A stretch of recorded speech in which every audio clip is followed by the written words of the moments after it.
Hello तो welcome to ICM channel. आज हमसे डिस्कस करने वाले हैं दो स्टॉक के बारे में। पहला यहाँ पे वेदांता, दूसरा है आपका टाटा पावर। देखो यहाँ पे हम लोग जो दोनों के बारे में सही से समझेंगे कि क्या बाई करना अभी सही रहेगा या फिर नहीं रहेगा। लेकिन देखो यहाँ पे मैं अभी ही आपको एक चीज़ आपको बताना चाहूँगा, वो यहाँ पे टाटा पावर के बारे में, क्योंकि यहाँ पे बाई का जो मौका आ चुका है। लेकिन यहाँ पे हम लोगों को किस लेवल पे बाई करना है, क्या यहाँ पे आपको जो स्टॉप लॉस लगाना है, वो हम लोग आपको जानेंगे इस वीडियो में। अंत तक देखो। तो चलो फिर स्टार्ट करते हैं और पहले डिस्कस करते हैं वेदांता के बारे में। आज आप जानते हो कि इसका जो है आखिरी जो डेट यहाँ पे ख़त्म हो चुका है, यानी कि आपका डिविडेंड का जो आपको 18.5 रुपये का जो कंपनी यहाँ पे अनाउंस की थी आपको डिविडेंड, वो आज के दिन ही या यदि आप बाई करते तो इसका फ़ायदा मिलता। बाकी कल तो यहाँ पे आपको एक्स डेट जो देखने को मिल रहा है, यानी कि कल कोई भी फ़ायदा नहीं है। और कल यहाँ पे जो है आपको प्रेशर भी देखने को मिलेगा, यानी कि सेल का, क्योंकि कल यहाँ पे पक्का गिरने वाला है। ऑलमोस्ट 10 से 15 पॉइंट तो ज़रूर आपको कमजोरी देखने को मिलेगा ही मिलेगा। ये यहाँ पे होता रहता है। लेकिन देखो वेदांता को जो हम लोग फोकस जानते हैं उतना यहाँ पे ज़्यादा क्यों नहीं करते हैं, और यदि जो लोग करते भी है ना, तो वो यहाँ पे करते हैं बस आपको जो है डिविडेंड के बेसिस से। देखो यदि आप बस यहाँ पे जो है देखते हो कि कंपनी पे करती है डिविडेंड तो हम लोग बाई कर लेते हैं, ठीक है, चलो ये आपका सोच यहाँ पे सही है। लेकिन ज़्यादा पैसा मत लगाना, ठीक है। कम से कम 5 से 10% ही पैसा लगाओ। कम से कम क्या, यहाँ पे हार्डली पैसा आपको 10% ही लगाना है। बाकी उससे आप जो जितना कम लगाओ उतना ही आपके लिए अच्छा होगा। क्योंकि देखो ये एक ऐसा जो सेक्टर है या फिर एक ऐसा जो ये स्टॉक है ना, कि ऐसा हो सकता है कि 5 साल में जो रिटर्न है वो आपको माइनस में देखने को मिल जाए, और ये देखने को मिलता भी है। ठीक है, चलो इसका प्लस में होगा थोड़ा। जब यहाँ पे चेक करेंगे तो यहाँ पे 21% प्लस में है, लेकिन आपका जो है अधिकतर ये जो है माइनस में ही देखने को मिलता है। और ये कभी आप गौर कर भी लेना। तो इसलिए बोलता हूँ कि एक माइंडसेट हम लोगों के यहाँ पे क्या होता है ना, कि जब तक स्टॉक प्रॉफिट ना दे तब तक हम लोग सेल नहीं करते।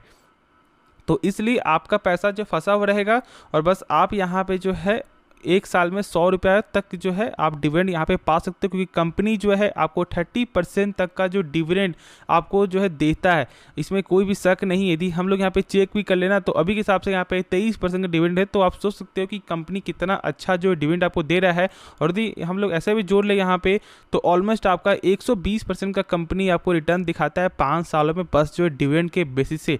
तो इसलिए ये बस आपको समझना है कि 5 से 10% ही पैसा लगाओ, ज़्यादा मत लगाना। बाकी देखो ये तो कुछ कंपनी का बेसिक फंडामेंटल भी देख रहे हो कि सेल्स में यहाँ पे जो है आपको कमी आते हुए दिखाई दिया है, और सेम आपका प्रॉफिट भी एक भारी कमी है। और आप जानते हो कि इनका काम जो है लगभग आपको हर सेक्टर में फैला हुआ है, यानी कि ये एक जो है डाइवर्सिफाइड कंपनी है। और अब इसमें मेटल आपका आता है, ऑयल आता है, और अभी आप जानते हो कि मेटल का क्या यहाँ पे हालात देखने को मिल रहा है। तो यहाँ पे ऐसा होता रहता है, अप्स एंड डाउन है। और इसलिए बोलता हूँ कि आपको मेटल स्टॉक में यदि पैसा लगाना है, यानी इस आपको सेक्टर में पैसा लगाना है, तो फिर आप में पेशेंस होना चाहिए। और पेशेंस इस हद का, ऐसा हो सकता है कि 5 साल का जो रिटर्न है वो 1 साल में भी ना मिले, और शायद ऐसा हो सकता है कि 1 साल का जो रिटर्न है वो 5 साल में ही मिल जाए। ये दोनों चीज़ों आपका पॉसिबिलिटी है। यानी कि आपको नियम क्या इस यहाँ पे क्या बोलता है ना, कि ऐसा हो सकता है, मौका हो सकता है कि शायद आपको जो 5 साल यदि आपने होल्ड करके चल रहा है, ठीक है, आपने होल्ड किया हुआ, लेकिन रिटर्न आपको 1 साल का भी नहीं मिलेगा। ये पॉसिबिलिटी यहाँ पे देखने को मिलता ही है। और कभी आप गौर भी कर लेना, जैसे कि टाटा स्टील में यदि आप चेक करोगे उसका ग्राफ, तो यहाँ पे क्या देखने को मिलेगा ना, कि आपको इतना ज़्यादा यहाँ पे अप्स एंड डाउन है कि अब यदि सोचोगे कि यहाँ पे मैंने बाय किया हुआ है, तो इतना हद तक आपको यहाँ पे जो है इतना प्रेशर आपको दिखाएगा कि ऐसा हो सकता है कि आप सेल करके निकल जाओ, और फिर यहीं से स्टॉक आपको अपसाइड का मूव आपको दिखा देगा। तो इस चीज़ का आपको समझना है। और इसलिए मैंने कहा कि पेशेंस आपका बहुत ज़्यादा जो है ज़रूरी है, मेटल सेक्टर में, या फिर केमिकल हो, या फिर आपका डिफेंस ही क्यों ना हो। अभी फिलहाल डिफेंस आगे बढ़ रहा है, लेकिन कहीं ना कहीं आपको बीच में प्रॉफिट बुकिंग जरूर से देखने को मिलेगा। तो वहाँ भी आपको यही जो है आपको जो है सिचुएशन निकल के आएगा। अब चलो हम लोग यहाँ पे नेक्स्ट स्टॉक के बारे में डिस्कस करते हैं। तो स्टॉक का नाम है टाटा पावर। अब देखो जो टाटा पावर का हम लोग पहले यहाँ पे जानेंगे आपको टेक्निकल लेवल, जो मैंने अभी जस्ट ही आपको बताया है, क्योंकि यहाँ पे बाई करने का मौका आ गया है। बस हम लोग यहाँ पे जानेंगे कि यहाँ पे स्टॉप लॉस जो है क्या हम लोगों को यहाँ पे मेंटेन करना है। तो आप यहाँ पे देख रहे हो कि 215 का जो पहले इसका यहाँ पे आपको जो रेजिस्टेंस जो देखने को मिल रहा था, वो यहाँ पे ब्रेकआउट आपका हो चुका है, और इसके ऊपर यहाँ पे क्लोजिंग भी जो है आज टाटा पावर ने दिखाया है। तो यानी कहीं ना कहीं अब यहाँ से चांस आपको ये देखने को मिल रहा है कि इसका लेवल आपको 230 का जरूर से एक बार आपको टच करके दिखाए। लेकिन देखो यहाँ पे आपको जो स्टॉप लॉस मेंटेन करके चलना है, क्योंकि कोई नहीं जानता है कि कब स्टॉक ऊपर जाएगा, कब यहाँ से आपको डाउन चला जाएगा। तो इसलिए हम लोग बैकअप के लिए स्टॉप लॉस यहाँ पे मेंटेन करते हैं, और यहाँ पे ज़्यादा पॉइंट का यहाँ पे आपको नहीं लगाना है, मात्र 214 रुपये का लगाना है, क्योंकि 215 का यहाँ पे है, ठीक है। तो ऐसा होता है कभी कभी कि आपको जो 215 पे टच करके फिर से ऊपर जाते हुए दिखाई देगा, तो फिर आपको यहाँ पे जो SL आपका हिट हो जाएगा, ठीक है। तो इसलिए आप यहाँ पे जो 214 का जो है स्टॉप लॉस यहाँ पे लगा लो, और स्टॉक को आप जरूर से बाई कर सकते हो, लेकिन खुद से एक बार इसके बारे में जरूर से जो है समझ लेना, उसके बाद ही कोई डिसीजन लेना। और यहाँ पे अप्स एंड डाउन होते हुए दिखाई देगा, ठीक है।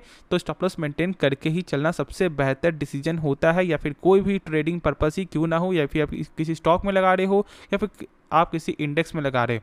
तो ठीक है, अब हम लोग यहाँ पे इसका कुछ बेसिक जो देख लेते हैं फंडामेंटल कि कैसा देखने को मिलता है। तो यहाँ पे आप देख रहे हो कि सेल्स जो है ना वो यहाँ पे आपको गेन होते हुए दिखाई दिया है, लेकिन ज़्यादा कुछ फर्क नहीं पड़ा है, क्योंकि उतना ज़्यादा यहाँ पे गेन नहीं हुआ है।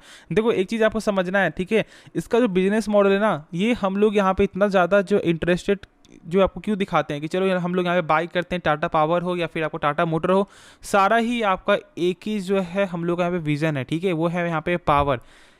क्योंकि हम लोग यहाँ पे ग्रीन पे जो है इन्वेस्ट करने के लिए सोच रहे हैं, क्योंकि हम लोग ऐसा लगता है कि आने समय में ग्रीन जो है यहाँ पे एक बड़ा मार्केट आपको बन सकता है, और इसलिए हम लोग यहाँ पे टाटा पावर हो या फिर टाटा मोटर पे जो इन्वेस्ट करते हुए दिखाई दे रहे हैं। देखो यदि आपको यही पर्पस है तो फिर कोई दिक्कत वाली बात नहीं है, लेकिन यदि आपको ऐसा लगता है कि चलो इसका बिजनेस यहाँ पे नहीं चलेगा, तो फिर आप यहाँ पे अवॉइड करना, ठीक है। बस यहाँ पे आप जो टेक्निकल पर्पस के लिए स्टॉक को बाय या फिर सेल करना, क्योंकि देखो सबसे पहले आपको भरोसा होना चाहिए कि जो कंपनी का काम है वो लॉन्ग टर्म में जो है ग्रो करेगा या फिर नहीं। बस अब यहाँ पे कुछ जो देखते हो नहीं है कि यहाँ पे कंपनी का क्या बिजनेस है, और बस यहाँ पे चेक करो कि सेल्स लगातार बढ़ रहा है, प्रॉफिट लगातार बढ़ रहा है, चलो स्टॉक को बाय फिर सेल करते हैं, लॉन्ग टर्म के लिए होल्ड करते हैं, तो ये एक सही जो है आपको इन्वेस्टमेंट प्लान बिल्कुल भी नहीं है, ठीक है। अब देखो प्रॉफिट यहाँ पे चेक करोगे तो 632 करोड़ से प्रॉफिट आपका चुका है 939 का, और यही जो मेन कारण है कि अभी स्टॉक में गेन दिखने को मिला है, और जहाँ पर इसका लेवल आपको 185 तक आपको स्टॉक आ चुका था, अभी यहाँ पे एक अच्छा खासा जो है प्लस पॉइंट पे चलते हुए दिखाई दे रहा है, जो ऑलमोस्ट आपका 32 पॉइंट है, और इसलिए क्योंकि यहाँ पे प्रॉफिट आपका एक गजब का इंक्रीजमेंट है, ऑलमोस्ट आपका फिर जो आपका 50% हम लोग यहाँ पे बोल सकते हैं, ठीक है। लेकिन देखो कुछ कंपनी का बेसिक जो फंडामेंटल, जैसे कि यहाँ पे ROC चेक करोगे तो यहाँ पे 12% का जो सही है, प्लस देखो यहाँ पे ROE तो यहाँ पे आपको 13% यानी कि 12% के ऊपर है, तो आपको ये भी आंकड़ा सही दिखने को मिलता है। डेप्ट देखोगे तो डेप्ट का जो ये आंकड़ा है 1 से कम होना चाहिए, लेकिन ये 1 से ज़्यादा है। और फिर जो मेन जो सबसे खास बात क्या है ना, यहाँ पे इंटरेस्ट कवरेज रेशियो यानी कि 2.25 जो ये नंबर है ना, ये बहुत ही कम है। इसका मतलब है यदि कंपनी 100 रुपये कर्ज ले रहा है ना, तो कंपनी का सेल आपका हो रहा है कितना 2.25 टाइम्स, यानी कि 225 रुपये। तो कहीं ना कहीं यहाँ पे लॉन्ग टर्म में दिक्कत हो सकता है यहाँ पे कर्ज फंसने के लिए, या फिर कर्ज में यहाँ पे जो डूबने का चांस बन सकता है। तो ऐसे हम लोग यहाँ पे चेक करते हैं इंटरेस्ट कवरेज रेशियो, लेकिन ये आपका बढ़ता हुआ भी दिखाई देता है, और यदि ये आंकड़ा 5 से ऊपर चला जाए तो फिर डर जो है हम लोग यहाँ पे खत्म हो जाएगा। तो इस चीज़ का भी आपको जरूर से जो अंदाज़ा लगाना है। देखो ये बस देखो आपको ये समझना है ना कि कैसा यहाँ पे इसका जो है बैकअप है, यानी कि इसका क्या जो फंडामेंटल देखने को मिलता है। बाकी तो आपको समझना ऐसे है कि कंपनी का क्या एक अच्छा खासा ग्रोथ हो रहा है या नहीं हो रहा है, क्या कैश फ्लो सही है या नहीं, उसके बाद ही। तो होप ये वीडियो पसंद आएगा। बाकी इस वीडियो में आपको कुछ भी सीखने को मिला, इस चैनल को आप सब्सक्राइब कर सकते हो और इस वीडियो को लाइक करना। तो मिलते हैं नेक्स्ट वीडियो में, तो तब तक के लिए धन्यवाद।